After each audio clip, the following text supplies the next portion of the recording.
অনেকের মনে প্রশ্ন জাগে যে আমরা শ্রীমদ্ ভগবদ গীতা কেন পড়ব? অন্য অনেক তো গ্রন্থ আছে, সেগুলি পড়ব না কেন? গীতা মাহাত্ম্যে বর্ণনা করা হয়েছে, একং শাস্ত্রং দেবকীপুত্র গীতম, एको देवो देवकीपुत्र एव, एको मन्त्रस्तस्य नामानि जानि, কর্মাপেক্ষং তস্য দেবস্য সেবা। এর মানে হলো সারা পৃথিবীর মানুষের জন্য একটাই শাস্ত্র হোক, ভগবদ গীতা।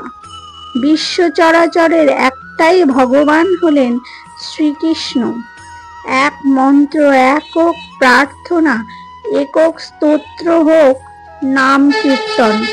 হরে কৃষ্ণ কৃষ্ণ কৃষ্ণ হরে হরে, হরে রাম রাম রাম হরে হরে।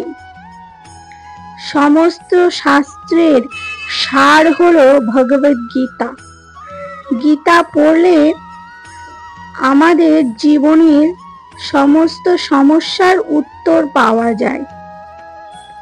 ভগবদ গীতা আমাদেরকে জাগ্রত করে এবং অনুপ্রাণিত করে যে ঈশ্বরের সঙ্গে আমাদের একটি সম্পর্ক আছে।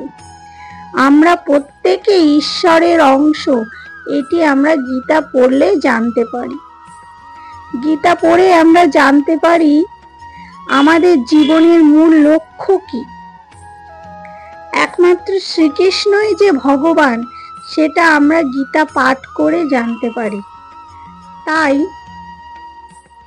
আমাদের উচিত প্রত্যেক বাড়িতে যেন গীতা পাঠ করা হয়। প্রত্যেক বাড়িতে গীতা রাখুন এবং প্রত্যেক দিন শুদ্ধ বস্ত্র পরিধান করে গীতা পাঠ করুন।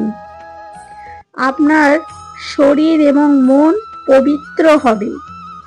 অনেকে ভাবেন গীতা পড়লে যদি ভুল হয়ে যায় তাহলে হয়তো অপরাধ হবে। তাহলে বলি, একটি শিশু যখন প্রথম আধো আধো ভাবে বাবা বা মা বলে ডাকে, তখন আপনি তার উপর কি রেগে যান যে সে আপনাকে স্পষ্টভাবে মা বলে ডাকেনি বলে? তেমনি গীতা হলো ভগবানকে জানার উপায়। যদি আপনার পড়তে ভুল ত্রুটি হয় তাহলেও পড়ুন। আপনি ভগবানকে জানার চেষ্টা তো করছেন, তাতে ভগবান খুশি হবেন। হরি বল, রাধে রাধে। ভিডিওটি দেখে যদি আপনারা উপকৃত হয়ে থাকেন তাহলে চ্যানেলটি সাবস্ক্রাইব করে দেওয়ার অনুরোধ রইল।